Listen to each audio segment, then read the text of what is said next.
Hi everyone, Aaron here for Zollotech, and I've been using the iPad Pro 10.5 inch for a little over a month now that this has been out. It's my daily go-to device when I'm not using a computer to edit video. So this is how I have it. I have it in the sleeve like I showed you before. I have some videos on that. It carries the pencil with it, and then I use the Apple Smart Cover with it, so I have something to use as a stand or just to keep it from damaging the screen. So I'll take that off, and this is the actual device. Let me unlock it, and I have to say that using this every single day for the past month and a half has really been a pleasure. Now, I do have a couple complaints about it, but there's very few. The price is a little bit high, but the design of it is really an improvement on the last one. This isn't a bad design, or the last one wasn't a bad design, but this one is improved with the larger display, the thinner bezels, and the great palm rejection. So when you're holding it like this, it doesn't have spurious inputs from your hand. It just knows that your hand's there and you want to do something else with your right hand or left hand, whatever you're using. So that part's really nice. The design is very familiar, and the addition of the nicer camera on the back is welcome, although I find that I rarely use it. I do wish that it didn't stick out a little bit, but that's not too big of a deal since we've had that in iPads and iPhones for a while. Other than that, though, the design's basically the same with 4 speakers, your headphone jack, and everything else. And the display is really what makes this the best iPad I've ever used. Not only the display, but the incredible processor in here. So I'm not going to go over specs or anything like that. I'll link the review if you want to see the full review with all that information.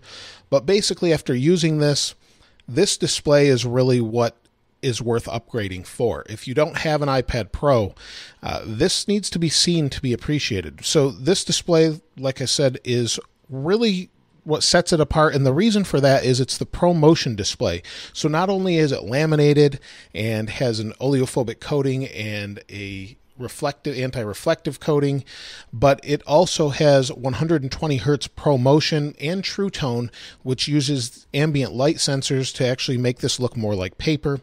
So that, combined with things like night shift and your True Tone display, it just looks better than any display I've ever seen anywhere ever.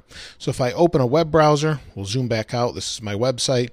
If I scroll down, the scrolling is incredible because of the 120 Hertz display, so it's hard to appreciate in person, or actually through a video. It's really easy to appreciate in person, and I'll leave a link to where I try and show that with slow motion. It's called ProMotion and slow motion, just to show you what it looks like compared to an older iPad Pro.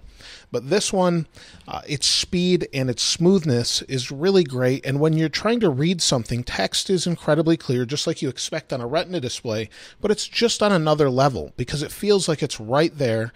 The display is so large, and it's just incredible to use, quite honestly. Now, as far as the battery goes and how I use this, I find that I use this for web browsing, a lot of YouTube video watching, with some music listening, and sometimes I'm multitasking. So I'm using a web browser with YouTube pulled into the side here.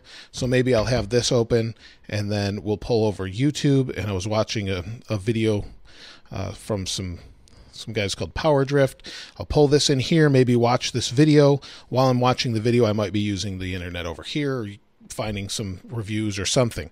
I tend to use it that way. When I'm not using it that way, I'm listening to music or looking something else up, or occasionally using a game like Monument Valley 2. I played that entirely on this device as well. And everything's so fast that you just forget that it's there. You've gotten to the point where things are just quick. Games load quickly and it opens up, and you don't think about it being slow. It's just, oh, I want to play this game. You don't really have any complaints, and it's gotten to the point where it's just so good that you just don't think about it. And that's really how good this is. With games and things, it's just a pleasure to use, especially if you're playing this game with headphones. Everything looks amazing on this game, and it's just something you have to see to appreciate.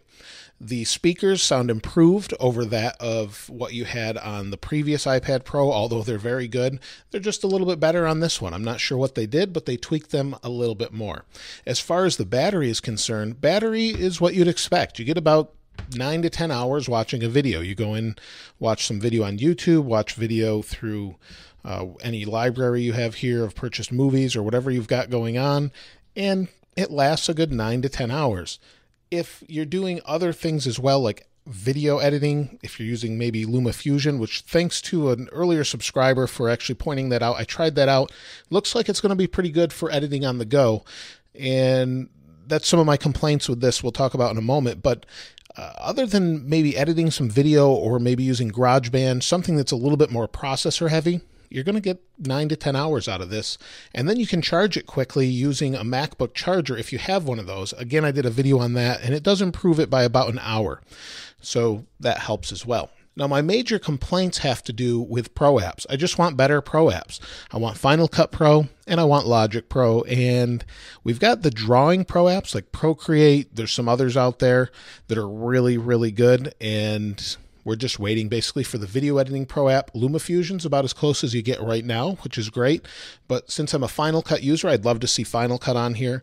I'd also like to see Logic for those that do more heavy audio editing, things like that.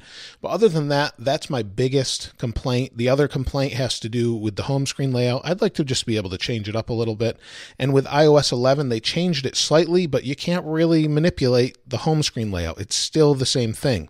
If I bring over my iPad Pro, this is the last generation 12.9 inch, which I prefer over the smaller 10.5, but either way, they're both good. You do have the new layout on this one, which is really nice.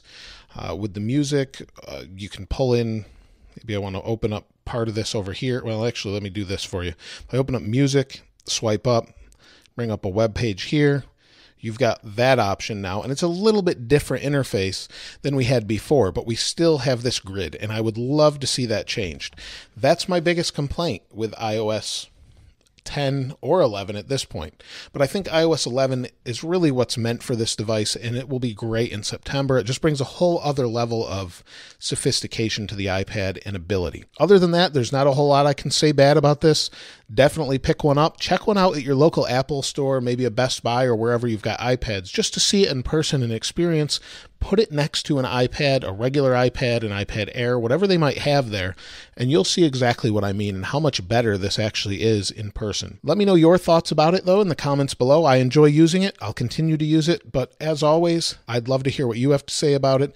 If you haven't subscribed already, please subscribe and like. As always, thanks for watching. This is Aaron. I'll see you next time.